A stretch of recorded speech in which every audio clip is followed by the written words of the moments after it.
É uma alegria estar com vocês novamente, ver a todos. É, eu agradeço muito o convite da casa, do Centro Espírita Vicente de Paulo. É uma casa que mora no meu coração. Agradeço a Fátima, ao César, ao Celso, toda a diretoria da casa e a vocês todos que estão aqui hoje. E trouxe um tema para a gente refletir. Espero que ele nos inspire, que nos ajude a melhorar a nossa prática, a gente levar para a nossa vida e colocar em prática. Vou ficar feliz se isso acontecer. Então, a gente vai falar de reforma íntima e autoiluminação, mas nós vamos falar de 3 itens principais: reforma íntima, autoamor e autoiluminação. A reforma íntima é esse processo, essa mudança no jeito de pensar e de viver, para que a gente obtenha resultados melhores, pelo menos naquilo que a gente não está satisfeito, daquilo que a gente não está gostando. O autoamor é o olhar para a gente, esse autoacolhimento, analisar as nossas fraquezas e as nossas habilidades e ver aquilo que precisa ser feito e fazer o plano para fazer. E essas duas coisas juntas, a gente se conhecendo e tendo um plano e para colocar em prática e fazer essa reforma íntima, a gente vai alcançar em algum momento a nossa autoiluminação. É o objetivo de todos nós. Para abrir os trabalhos da noite, eu trouxe uma fala de Jesus que está em João 13:17. Ela diz assim: se sabeis estas coisas, bem-aventurados sois se as fizerdes. Então, eu espero que todos nós aprendamos hoje algumas coisas a mais, que a gente se inspire, que a gente reflita e que a gente consiga ir para a ação, que é o que importa, o que nos transforma. Vamos começar pela reforma íntima e nós vamos ver 6 pilares de orientação para a gente implantar a reforma íntima na nossa vida. O primeiro pilar é o que é a reforma íntima. Então, a reforma íntima é justamente esse processo que é contínuo na nossa vida de autoconhecimento. Porque, como eu acabei de falar, se a gente não se conhece, não olha para si com olhos amorosos, mas realistas, sem ter nem autoestima rastejante, nem autoestima estratosférica, porque qualquer das duas situações, nós não estaremos analisando a realidade, então, olhar para nós e fazer essa transformação do homem velho no homem novo. Daqui a pouco a gente vai falar um pouquinho mais sobre esse homem velho e homem novo, com o nosso exemplo, o nosso doutor Reforma Íntima. Então, é isso que é a reforma íntima, é procurar essas novas maneiras de pensar e viver para que a gente consiga fazer aquelas transformações que a gente deseja e que a gente não conseguiu ainda. O segundo pilar é por que a gente deve fazer a reforma íntima. Por quê?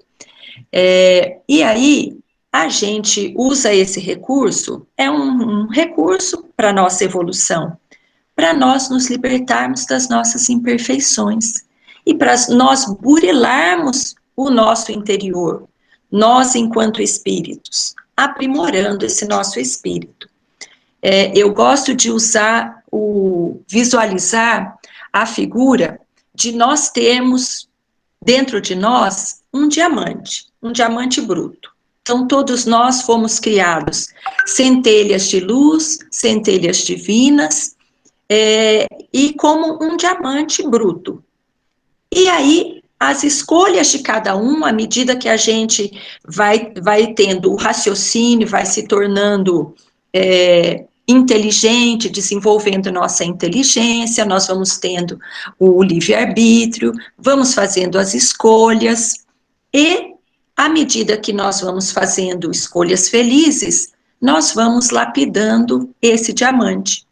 Eu estou falando escolhas felizes, mas no sentido de cada vez que a gente dá conta de um exercício, de um resultado, porque é claro que as escolhas que a gente faz, escolhas infelizes, de alguma maneira a gente vai aprender também e vai burilar também.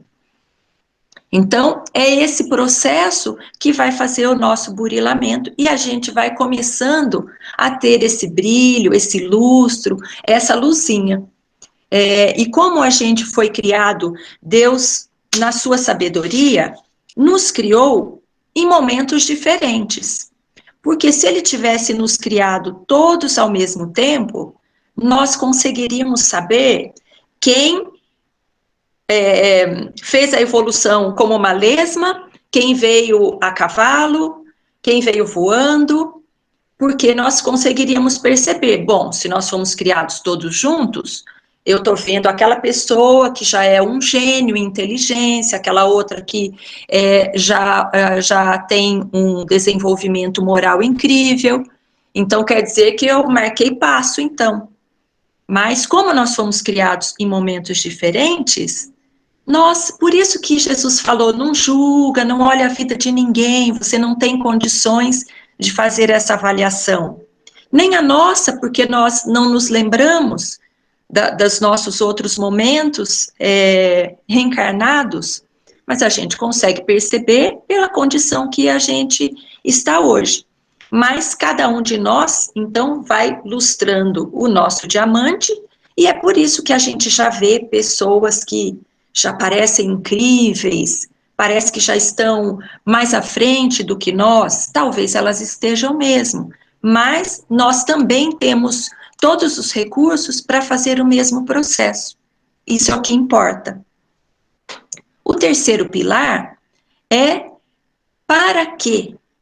Para que fazermos a reforma íntima? Para transformar o homem, a humanidade, cada um de nós.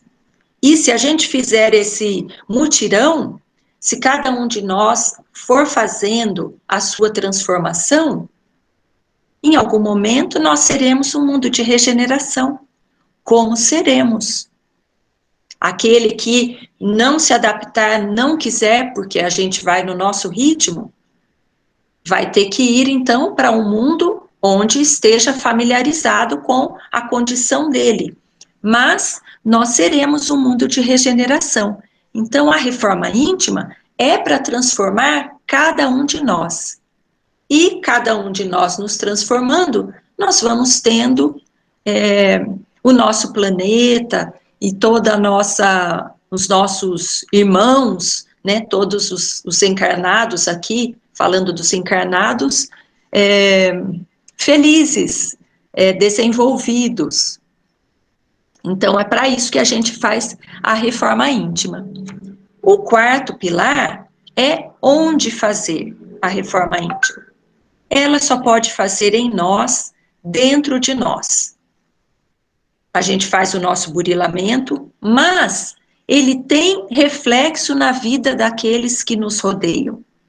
Eles vão inspirar, impactar, vão gerar transformação na vida das pessoas que nos cercam, nos nossos familiares, dos nossos colegas de trabalho, as pessoas a quem a gente ajuda nos projetos sociais, as pessoas todas com quem a gente encontra em algum momento da nossa vida. Então, é gratificante e é inspirador. Então, nós vamos fazendo nossas mudanças e vamos gerando mudança na vida das pessoas. E olha que incrível a gente poder ser inspiração para alguém. E vamos juntos como as aves. As aves podem voar juntas, mas cada uma tem que bater a sua asinha, as suas asinhas, e bater as duas, a do conhecimento e a da moralidade, da sabedoria e do sentimento. Porque se a gente bater só uma delas, a gente vai cair. Então, vamos juntos, mas cada um batendo as suas asas. Mas a gente vai se inspirando. Então, eu me inspiro numa pessoa que ela já possui habilidades que eu quero ter. Ou eu me inspiro em determinadas ações das pessoas, de grupos, de instituições. E vou, me inspiro e falo, bom, deixa eu ver como é que isso serve aqui na minha vida. E o que eu tenho condições de fazer hoje. E fazemos um plano e vamos executando. É claro que nada disso é rápido, é simples, é indolor, é fácil. Não é. Ninguém disse que seria fácil, simples. Pode ter lágrimas, pode ter dor, em algum momento terá. Mas esse é o processo que nos transforma, que nos lapida e nos faz adquirir as virtudes que nós buscamos. O quinto pilar é o quando. Quando que a gente faz a reforma íntima? Tem algum momento para começar? Eu ainda tenho chance? O momento de começar, de fazer a reforma íntima é ontem, já agora. Com certeza, nós já fazemos muitas coisas. O que a gente pode fazer é o plano e fazer as alterações que são necessárias, que a gente deseja, e colocar em prática. E sempre fazendo isso, faz os rearranjos, replaneja e continua, segue em frente, sempre em frente. O Chico dizia o seguinte, né? Ele falava, eu sou uma lesma, mas uma lesma que rasteja sempre para frente. Olha que legal essa imagem. Então, a gente vai devagarinho, tudo bem, mas sempre em frente, que nós vamos chegar. E com certeza chega um determinado momento da nossa evolução que aí a gente vai mais rápido. Porque difícil são a primeira fase, né, o momento que a gente ainda não tem os sentimentos desenvolvidos como a gente gostaria, a gente ainda não é bom como a gente espera, mas vai chegar um momento que aí o nosso avanço vai ser mais rápido. Olha que inspirador. E o sexto e último pilar é o como fazer a reforma íntima. Então, tem três orientações, 3 itens. O primeiro deles, não podia deixar de ser, é o estudo. Então, vejam que é o estudo, não é só o conhecimento, é o aprendizado. Então, eu tenho contato com a informação, falando do aprendizado da doutrina, que é o nosso assunto, né? O nosso meio aqui. Então, nós tomamos conhecimento da informação e aí nós fazemos a reflexão para que ela vire aprendizado, para que a gente incorpore esse aprendizado. Porque a doutrina espírita, em outras áreas também, a gente até pode dizer isso, mas não resolve para a gente fazer 1000 cursos só para ter o certificado, o diploma na parede. Inclusive, nem tem o certificado. Não é o tipo de conhecimento só para a gente acumular, porque senão aí nós vamos virar acumuladores de conhecimento também. Então, é para a gente conhecer, para a gente fazer aquela avaliação, o que me serve, nem tudo me é lícito, tudo é lícito, mas nem tudo me convém. O apóstolo Paulo dizia isso, e é uma verdade. Então, a gente vê o que nos serve, sempre tem algo que nos serve, e aí a gente põe lá na nossa vida e vai para a ação também. Então, o primeiro é o estudo. E aqui na casa, mesmo no Vicente de Paulo, nós temos inúmeras oportunidades de estudo. Temos estudos vários dos livros do Pentateuco kardeciano, dos livros básicos da codificação, da Joana de Ângeles, e uma série de estudos. Temos grupo mediúnico, onde a gente estuda também, aprende, temos mocidade, temos pré-mocidade, evangelização, temos vibrações, temos as palestras, inúmeras oportunidades de estudo, de aprendizado. É só a gente aproveitar. E eles nos ajudam muito, porque quando a gente compreende, é mais fácil a gente fazer, a gente executar. Quando eu entendo por quê, é mais fácil eu aceitar e ir para a prática. O segundo item é o empenho. Com afinco, com determinação, com perseverança, persistência. Abraçar a causa. Eu quero ser espírito puro, eu quero meu diamante brilhando e eu vou fazer o que for necessário. De pouquinho, não importa, devagar e sempre. E o terceiro item é a vivência, claro, a vivência dos ensinamentos de Jesus, do seu evangelho. Eu aprendo, estudo, me dedico, e aí eu transformo aquele estudo em prática, em um recurso de iluminação. Eu coloco também na minha vida e sigo em frente. O César usa uma expressão assim, ó. Bom, agora já vencemos esse exercício. Vamos ver qual será o próximo. Vamos ver o que é que Deus vai mandar no próximo exercício. E é assim mesmo, como na escola. E a Terra, ou a gente olha para ela e aproveita a oportunidade como uma escola, ou a gente vai aproveitar a oportunidade como uma penitenciária ou como um hospital. Então, a possibilidade de aproveitar a Terra como escola ainda parece ser a mais indolor. E aqui vai nos trazer ganhos mais rapidamente. Então, vamos aproveitar. Esses pilares, essas orientações para a reforma íntima estão no manual prático do Espírita, se alguém quiser ver mais detalhadamente. E falamos então de reforma íntima, e aí a gente vai para o nosso exemplo maior do Evangelho, o doutor Reforma Íntima, a gente o chama assim, que é o Paulo de Tarso, o apóstolo do cristianismo.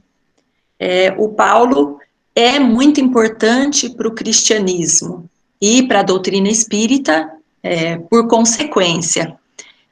Não fosse o Paulo, a sua dedicação, sua obstinação, talvez as informações, os ensinamentos de Jesus não tivessem chegado até nós.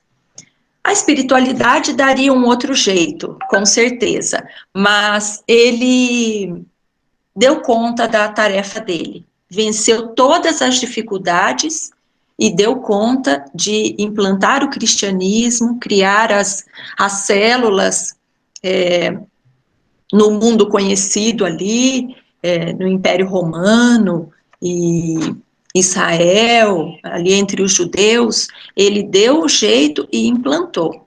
Criou as comunidades e escreveu as cartas, as epístolas, inspiradas pelo mestre e por meio do Estevão, que se tornou seu mentor espiritual, e com isso divulgou as lições do mestre e elas permaneceram até os dias de hoje. Vou falar rapidamente, em linhas gerais, a história do Paulo, para o caso de alguém não conhecer ou não conhecer alguma parte. Então, o Paulo nasceu Saulo. Paulo era um nome do meio, por isso que depois ele passou a usá-lo. Então, ele era filho de judeus, mas nasceu na cidade de Tarso, no Império Romano, então ele tinha cidadania romana, E ele era muito orgulhoso, era de uma família judia, como eu falei, mas uma família judia tradicional, conservadora, ou seja, seguia cada linha e cada ponto da lei mosaica. Estudou com o Gamaliel, que era um mestre incrível, e ele se tornou o maior orador do Sinédrio, que era lá o local em Jerusalém, onde tinham as práticas religiosas e também judiciais e também administrativas, legislativas, e ele era o maior orador do Sinédrio. Ele falava daquela lei de Moisés e daquele Deus com uma persuasão, com um envolvimento, uma desenvoltura, que todos ficavam embasbacados. O maior orador, brilhante, inteligente, e só que ele era fanático ali pela lei que ele defendia. Então, ele acreditava naqueles princípios e ele era fiel, honesto aos princípios que ele acreditava e defendia. E ele ficou com muita raiva, ele tinha raiva dos judeus recém-convertidos, os seguidores de Jesus. Ele não conheceu Jesus, mas ele, então, conheceu os seus seguidores convertidos, amorosos, e ele tinha raiva, porque aquilo que ele queria sentir, ele via naqueles maltrapilhos cristãos, e ele não conseguia sentir, era aquilo que ele queria sentir, e ele não conseguia, tinha aquele vazio dentro dele, então ele tinha raiva. E ele perseguia os cristãos, porque aí eles consideravam lá os cristãos ameaça, e os perseguiam. Já fechou. E numa das vezes ele estava indo para Damasco para prender cristãos, inclusive, e aí teve o episódio com Jesus, ele caiu do cavalo porque veio de frente, né, com seus olhos, uma luz que o cegou, ele caiu, e aí ele ouviu uma voz, que era a voz de Jesus, e aí Jesus dizendo para ele, Saulo, Saulo, por que me persegues?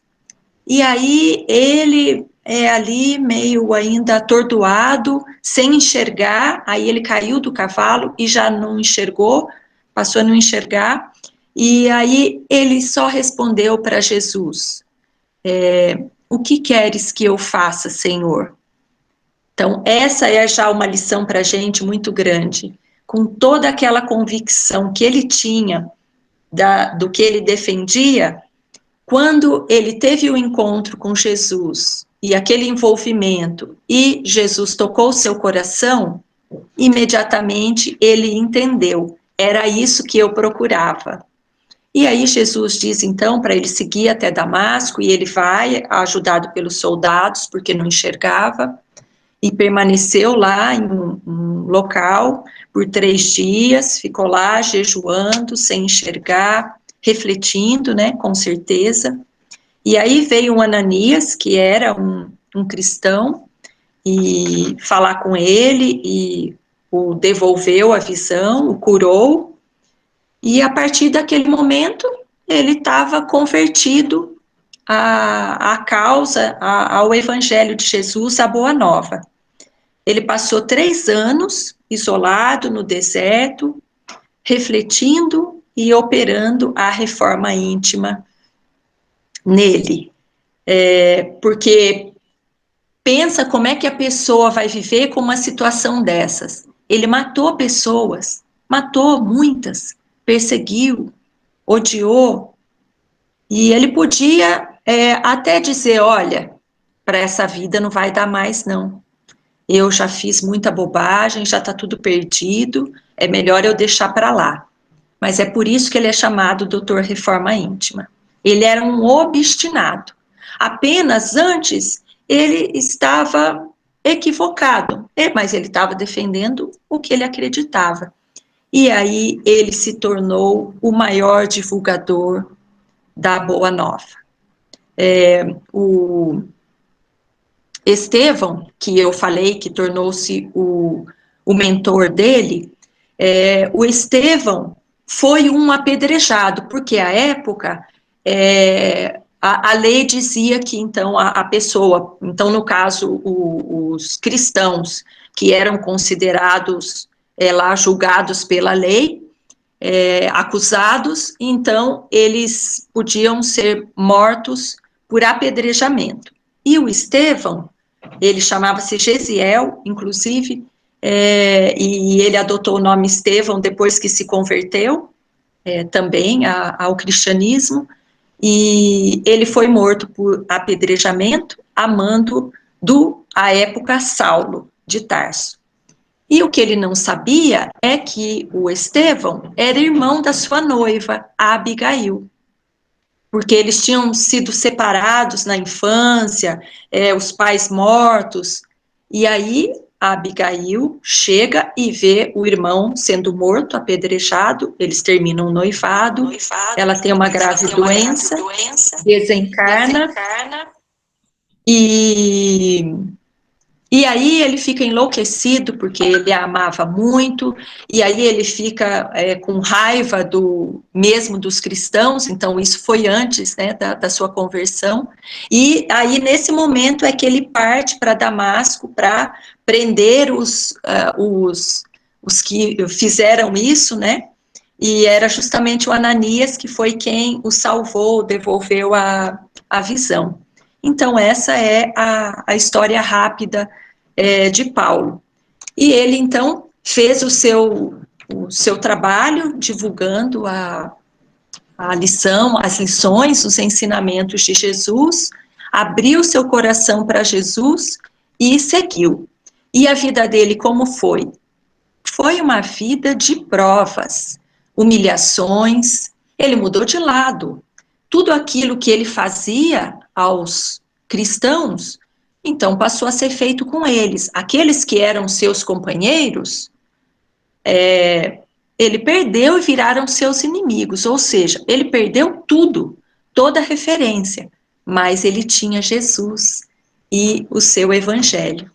Então, muitas adversidades, passou fome, frio, calcula-se que ele caminhou, então fez tudo a pé, as viagens que ele fez na divulgação da Boa Nova, que daria mais ou menos 20 mil quilômetros.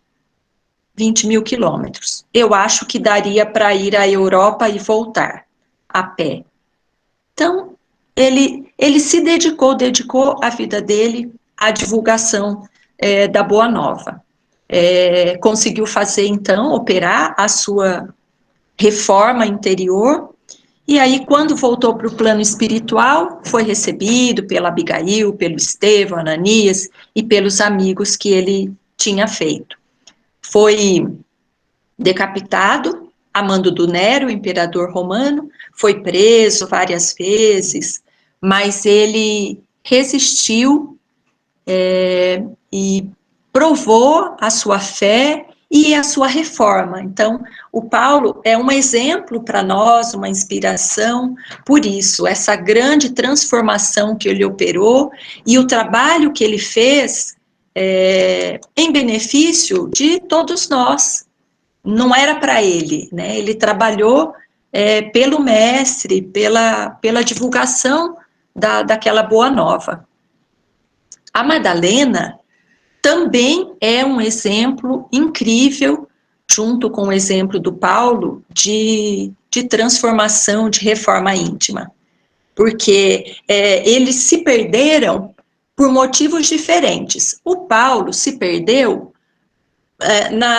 no orgulho, né? Então ele era orgulhoso, ele era intolerante, ele era persuasivo, ele não desistia do debate, orgulhoso, vaidoso, e a Madalena, ela se perdeu nos prazeres mundanos.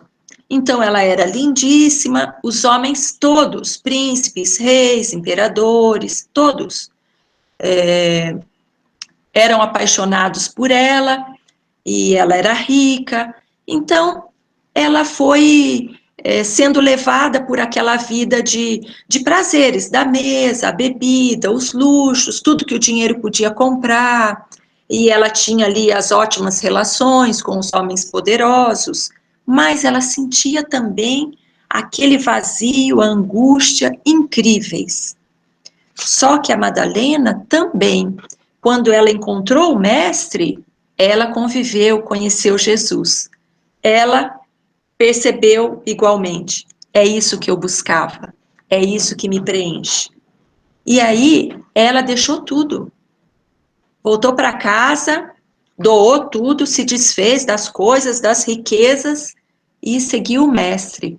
E ela também era muito inteligente, era brilhante, e ela ensinava os cristãos, porque poucas pessoas sabiam ler e escrever, e ela era culta e era também uma oradora incrível. Então, ela ensinou para eles e ela os acompanhou quando ela não pôde mais, e aí, né, Jesus encerrou a sua tarefa aqui, voltou para o mundo espiritual, e ela não pôde seguir com os cristãos seguidores de Jesus, e eles não deixaram ela ir porque ela era mulher, né? Se hoje já são difíceis as coisas, imagina a época e entre os judeus que tem uma lei rígida com relação à mulher, né? A mulher não tem essa autonomia e protagonismo, e eles não deixaram ela ir porque acharam que ela ia distrair os cristãos,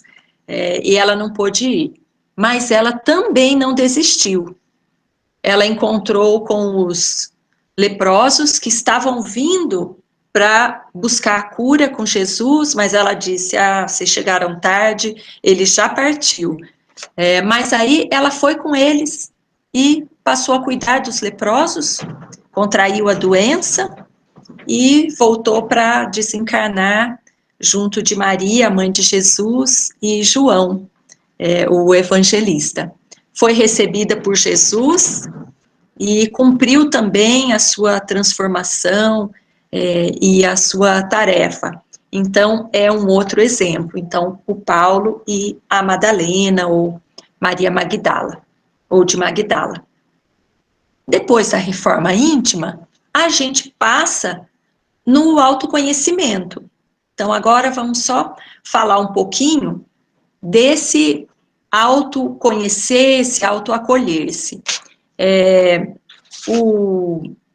Foi perguntado para o Emmanuel, mas já tinha sido perguntado pelo Kardec aos espíritos na codificação da doutrina, essa questão que a gente conhece bastante, que é o que a gente precisa fazer para se livrar do mal, resistir ao mal, se melhorar. Então, essa é a questão do Livro dos Espíritos. E aí é Santo Agostinho quem responde e diz: um sábio da antiguidade, que é o Sócrates, o filósofo grego, diz: um sábio da antiguidade vos disse, conhece-te a ti mesmo. E depois, é claro, o Emmanuel também responde, né, quando perguntam para ele: olha, em matéria de conhecimento, qual que é a maior necessidade do homem? E aí ele também diz: o conhecimento de si mesmo. Então, é isso que vai nos levar ao nosso desenvolvimento, a nossa vida ser melhor. E aí vem aquela pergunta e aquela dúvida, né? Será que eu posso ter só o progresso moral? Se eu me desenvolver moralmente, se eu ficar como o Chico Xavier, a Madre Teresa, a Irmã Dulce, o Divaldo, será que isso é o bastante? Eu chego a espírito puro, eu posso só ficar nessa esfera, com uma das asas? Eu não gosto muito do lado intelectual, eu prefiro desenvolver o meu aspecto moral. Será que é possível? Não é possível. O sentimento e a sabedoria têm que andar juntos e são as asas para a nossa perfeição, para nós sermos espíritos puros. Como a ideia lá das aves no céu. Então, nós temos que bater as duas asas. Elas são imprescindíveis para o nosso progresso. É bem verdade que o nosso progresso intelectual chega antes. Por quê? Porque ele é mais fácil e é menos doloroso. Nós conhecemos e aí nós temos o aprendizado.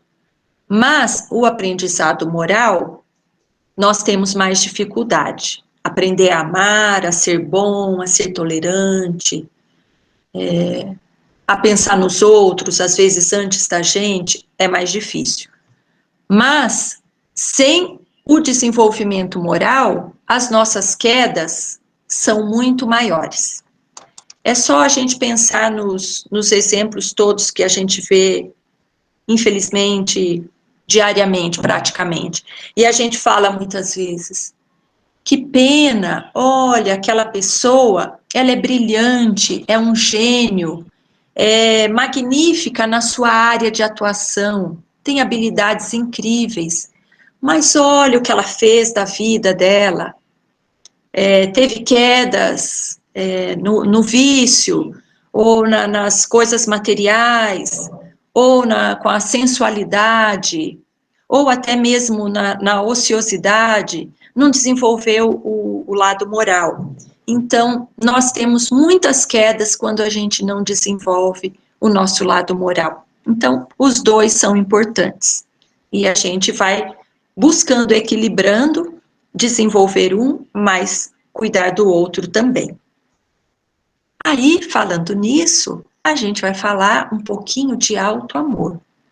Então, mais uma vez, a nós mesmos. Então, nesse caso, o amor a nós mesmos. O que significa o amor a nós mesmos? Importante dizer o que ele não é. O auto-amor não é autoadoração, egocentrismo, narcisismo, aquela vaidade estratosférica, acima do bom senso, aquela autoestima também muito elevada, que não é irreal. Não é isso que é o auto-amor, o amor a nós mesmos. Agora, o que ele é? O auto-amor é, por incrível que possa parecer, o orai e vigiai, por exemplo. É uma das coisas. São três itens que nós temos aqui, do que é o auto-amor. Por que é o orai e vigiai? Olha como, na verdade, a nossa evolução e as respostas são muito simples. A gente é que acha, porque é tão doloroso e é tão incrível sermos puros, que muitas vezes a gente se trai, porque a gente fala assim, ai, é muito difícil, é uma coisa muito sofisticada para a gente chegar à perfeição. Mas o primeiro item, orai e vigiai. Vamos dividir. Orai. Por que orar ou a prece, ela é um ingrediente do auto-amor? Porque com a prece, principalmente a prece ativa no bem, a prece inclusive com as mãos à obra, nós estabelecemos uma boa rede de contatos. Nós temos mais afinidade, nós conseguimos melhor sintonia com o nosso mentor espiritual, que nos apadrinhou, está conosco para nos ajudar no nosso desenvolvimento. Então, aí, nós conseguimos receber as suas orientações, e isso não é pouca coisa. Nós conseguimos ainda estabelecer sintonia com outros espíritos, bons espíritos, porque como eu estou em oração, e é claro que a gente não está falando da oração, da prece, mecânica, nós estamos falando da oração sentida, do abrir o coração e falar com o nosso mentor, com Deus, quem a gente quer estabelecer essa relação e esse contato. Só na nossa proteção, nós temos o nosso mentor espiritual, temos a equipe de espíritos protetores que prestam contas ao nosso mentor, temos ainda os espíritos familiares, que já foram nossos familiares aqui, em outras reencarnações, e que, se estão em condições, também intercedem por nós, também nos dão boas sugestões, todos vinculados ao nosso mentor, não fazem nada sem o consentimento dele. Então, nós conseguimos estabelecer estas boas relações, ter ideias, inclusive, como é que surgem as ideias, as grandes invenções. Teve uma ideia porque sintonizou, de alguma maneira, com os bons espíritos e conseguiram perceber, conseguiram ser intuídos. Também, entre os encarnados, nós vamos atrair para nós pessoas que estão naquela mesma sintonia, naquela mesma faixa vibratória. Aí, nesse caso, sim, entra o semelhante atrai o semelhante. Ou a lei da atração, é claro, porque nós somos energia, nós somos química, física, e a gente já sabe, a ciência já traz comprovações de que é assim mesmo que funciona. Nós atraímos aquilo que nós dispensamos, as vibrações que nós exalamos, nós atraímos de volta. Então, o estar em oração, que é claro que não significa estar o dia todo em oração e em prece, mas durante o nosso dia, elevarmos o nosso pensamento, fazermos sim as orações ao acordar, ao deitar, mas também cada coisa, cada escolha que nós fazemos no nosso dia, ser uma oração, estar de acordo com as leis universais.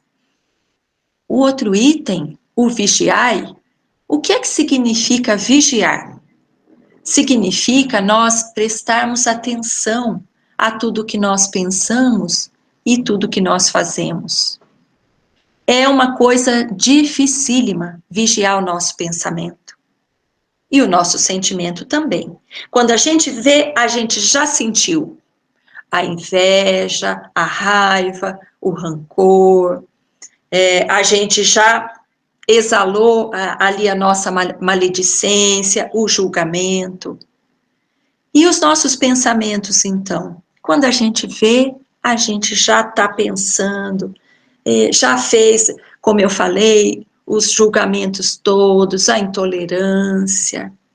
E então é muito difícil. Mas é justamente por isso que a gente precisa estar atento. Então, vigiar é estar atento a tudo que acontece dentro de nós. E, é claro, também com aquilo que nós comunicamos, com as nossas ações. E com aquilo que a gente sente e pensa. Então, essas duas coisas andando juntas, olha como faz sentido elas estarem ligadas ao auto-amor, a esse autocuidado. O segundo item é a autoeducação, o esforço na autoeducação. Da mesma forma, nós vamos educar o que em nós? Os nossos pensamentos, os nossos sentimentos, as nossas palavras, os nossos atos. E isso também só pode ser feito por nós. É claro que, por exemplo, a oração, outras pessoas podem fazer por nós, mas esse é um trabalho, a nossa sintonia, é claro que vão chegar as boas vibrações que outras pessoas fizerem por nós, mas, por exemplo, se nós não estivermos sintonizados, não estivermos bem com a gente mesmos, ligados a uma faixa vibratória mais elevada, muito daquelas vibrações que a gente recebe se perdem, porque nós não conseguimos absorver. Como no passe, inclusive. Por que que com algumas pessoas, ela vai, recebe o passe, mas ela não consegue a transformação ou não consegue manter aquele bom sentimento que ela tem momentâneo, aquela sensação boa, porque ela saiu dali e já sintonizou aquilo que ela estava sintonizando antes de ali entrar. Então, só nós é que podemos fazer esse trabalho, a oração e a vigilância. E a educação de tudo em nós também só pode ser feita por nós. Então, é um trabalho que a gente tem de fazer aquele plano que a gente falou, listar as nossas imperfeições, listar as nossas viciações e as nossas habilidades, aquilo que eu já conquistei. Aí, como a gente vai devagar e por partes, escolho um sentimento, escolho uma ação que me incomoda para eu trabalhar na semana. E vou vigiando, vou fazendo meu relatório, mesmo que aqui só mental. E assim vamos fazendo. Nessa semana não demos conta ainda. Passamos para outra. Ou se a gente quer intercalar, aí eu pego um outro sentimento. Vou trabalhar naquela semana. Não tem outro jeito. Como tem que ser aos poucos, porque a gente não consegue, a gente gostaria de arrancar as imperfeições que a gente tem em nós. A gente também não gosta de ser imperfeito, de fazer coisas que depois a gente se arrepende, só que a gente não consegue.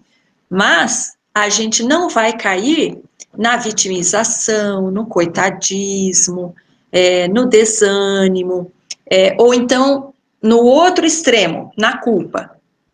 Eu sou não a palmatória do mundo, mas eu sou a pessoa mais errada do mundo e faço ali o autoflagelo. Então, nenhuma dessas coisas, nenhum desses extremos vai nos ajudar. Então, é trabalho mesmo, trabalho estratégico, com planejamento. O terceiro item é a observação do dever. De que dever nós estamos falando?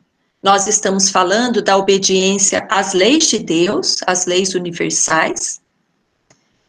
Estamos falando do trabalho no bem, de sermos éticos, da conversa edificante, do bom ânimo, de a gente não se acomodar, de nós não perdermos tempo, não termos a conversa inútil, a maledicência. Então, nem as grandes coisas e nem as pequenas. Não temos a cabeça e as mãos desocupadas, porque o ócio, não o descanso, não a pausa, a mudança de atividade para o relaxamento, para o descanso, para curtir a família, não é disso que a gente está falando. Os extremos nunca são bons. Nós estamos falando de nós só deixarmos a vida nos levar. Então, isso não é observação do dever. Então, esse é o terceiro item. Então, se nós seguimos a lei, como Jesus disse, então a lei foi feita pelo César, então vamos cumprir a lei. Então, a gente cumpre as leis materiais, físicas, mas também morais, e faz tudo aquilo que a gente puder, por nós e pelo outro. É isso que é o alto amor nesse caso aqui. É assim que nós vamos trabalhar ou adquirir, conquistar. E quem se ilumina irradia o tesouro de si mesmo. É aquele diamante. Então, nós começamos a dar aquele lustro, aquele brilho no nosso diamante. E aí a gente irradia mesmo um tesouro. A gente vai se tornando aquelas pessoas que é gostoso a gente estar perto delas, que quando elas chegam, elas alegram o ambiente, a gente sente até a energia, a gente sente o ambiente se transformando. Por quê? Porque aquela pessoa já começou esse brilho próprio, ela já tem essa boa vibração, essa vibração de boa qualidade. E é bom ficar perto dela. Ela faz o bem onde ela passa. Olha que interessante de nós conquistarmos. Aí a gente passa para a autoiluminação. Então, e também questionado sobre como é que a gente inicia esse trabalho de autoiluminação. E aí o Emmanuel responde. Ele coloca também 3 itens para nós nos iluminarmos. Então, vamos ver quais são. O primeiro, o autodomínio. Então, o que significa o autodomínio? Bom, nós não somos feras, nós já somos seres racionais, nós já temos o uso do livre-arbítrio. Significa que nós temos, já é o momento de nós controlarmos e dominarmos as nossas imperfeições. E ponto. Não há desculpa, não, mas a pessoa foi que me desequilibrou, a pessoa que... Lembra que o nosso voo aqui somos nós que batemos as nossas asas? Nós não temos nada a ver com o outro. O outro nós processamos, nós seguimos a lei, nós conversamos, fazemos tudo o que temos que fazer. Mas o nosso trabalho é solo, é interior, é interno. Então, o primeiro item, o autodomínio. O segundo, a disciplina dos nossos sentimentos. Aqueles sentimentos cheios de egoísmo, de inferioridade, que nos atrasam, que nos fazem sofrer, que fazem sofrer as pessoas que estão no entorno. Enfim, que não é mais para fazer parte da nossa vida. Então, disciplina, disciplina, disciplina. Não adianta chorar.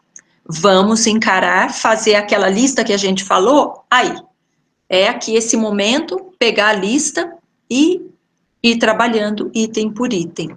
E o terceiro, que é continuidade desse, a eliminação das nossas paixões. Trabalhar para isso.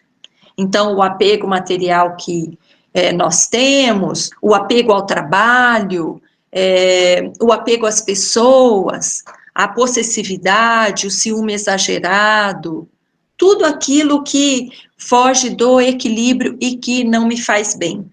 A sensualidade, ou mesmo a comida, a bebida, tudo. O excesso de diversão, a preguiça, o ócio, o que for. Trabalhar essas 3 coisas. E, para isso, onde é que está a nossa fonte? O que nos ajuda nesse trabalho de autoiluminação? Também são 3 itens. O primeiro, o Evangelho de Jesus, claro. Lá está todo o manual. Só é difícil seguir o manual, mas é o que a gente tem que fazer. O segundo são as outras boas fontes de conhecimentos que nós temos, e nós temos muitos conhecimentos, muitos, e nós temos acesso a eles, então é só fazer a filtragem e selecionar, escolher o que nos serve, porque às vezes a gente fica se martirizando, eu não consigo, eu não consigo, eu não consigo, eu não consigo eliminar isso, eu não consigo melhorar. E muitas vezes nós temos já conhecimentos, recursos para nos ajudar nessa tarefa. Então é só a gente saber procurar. Talvez para a maioria das nossas dificuldades, nós já tenhamos recursos para nos ajudar nesse processo. Então vamos procurar, vamos estar atentos. Quando um amigo nos fala de alguma prática, de um conhecimento, vamos pensar se será que não é Deus usando uma outra pessoa para nos dar a dica. E o terceiro, meus amigos, é claro que é a ação. Então, enquanto a gente vivencia, exemplifica, inspira, colabora na transformação daqueles que estão com a gente vai se transformando também, vai seguindo também. E para encerrar a nossa fala de hoje, esperando que esses conhecimentos se transformem em reflexões e que o que servir a gente faça o nosso plano, essa vigilância e execute, então vamos encerrar com a mesma fala que a gente abriu, de Jesus em João 13:17. Se sabeis estas coisas, bem-aventurados sois se as fizerdes. Muito obrigada, e que possamos fazer bom uso e aplicar na nossa vida.